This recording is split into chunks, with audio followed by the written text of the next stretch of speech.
সেই দিন এমন একদিন হবে যখন বাপ ছেলে থেকে পালিয়ে যাবে, বউ স্বামীকে দেখেও দূরে সরে যাবে, ভাই বোন একে অপরকে চিনতেও অস্বীকার করবে। চারপাশে শুধু নাফসি নাফসির আর্তনাদ। মানুষ নিজের ঘামে এমনভাবে ডুবে যাবে যেন তা সমুদ্র হয়ে যায়।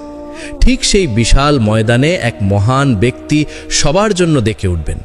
আমাদের প্রিয় আকা, দুনিয়া ও আখিরাতের সরদার হযরত মুহাম্মদ সাল্লাল্লাহু আলাইহি ওয়াসাল্লাম। তার মুবারক জবান থেকে বের হবে একটাই কথা, ইয়া রব উম্মতি উম্মতি। তিনি আল্লাহর কাছে আমাদের জন্য সিফারিশ করবেন, আর এরপরেই শুরু হবে হিসাব কিতাবের ভয়ঙ্কর অধ্যায়। এরপর শোনো, সবচেয়ে প্রথম হিসাব নেওয়া হবে নামাজের বিষয়। কারণ রাসূলুল্লাহ সাল্লাল্লাহু আলাইহি ওয়াসাল্লাম স্পষ্টভাবে বলেছেন, কিয়ামতের দিন প্রথম প্রশ্ন হবে নামাজ নিয়ে।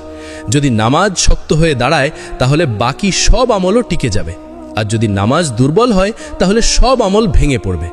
তারপর আসবে কয়েকটি কঠিন প্রশ্ন। তোমার জীবন কোথায় কাটালে, তোমার যৌবন কোথায় নষ্ট করলে, তোমার সম্পদ কোথা থেকে এলো এবং কোথায় ব্যয় করলে, আর যে ইলম পেয়েছিলে তার উপর কতটুকু আমল করলে। এরপর আসবে আমলের ওজন।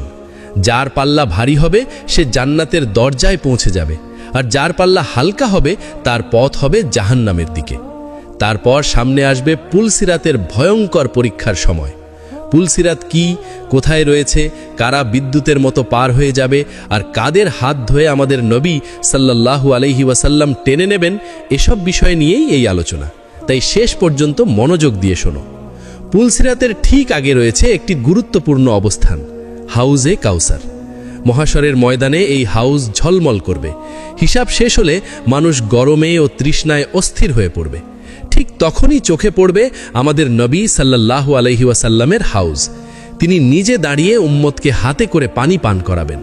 নবী সাল্লাল্লাহু আলাইহি ওয়াসাল্লাম বলেছেন, এই পানি দুধের চেয়ে সাদা, মধুর চেয়ে মিষ্টি, বরফের চেয়ে ঠান্ডা।